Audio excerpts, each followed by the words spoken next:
नेहा जी, गणेश चतुर्थी आज आप कैसे सेलिब्रेट कर रहे हैं, क्या कुछ कहेंगे आप?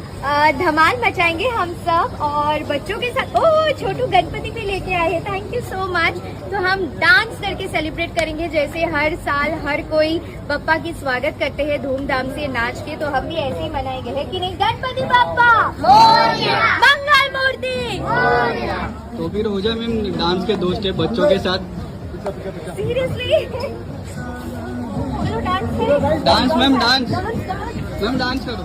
चलो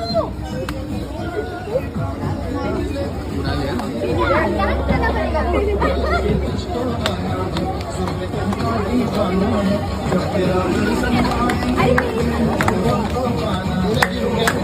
टीना जी यहाँ पे, टीना जी यहाँ पे, टीना जी यहाँ पे। पापा के साथ डांस करेंगे।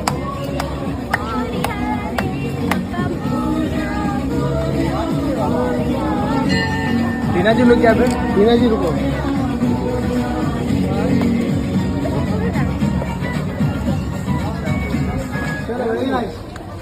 वंस मोर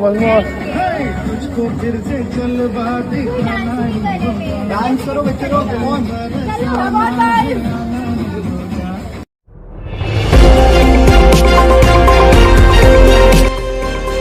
আমার বাংলা, সঙ্গে থাকুন, সঙ্গে রাখুন। আমার বাংলা।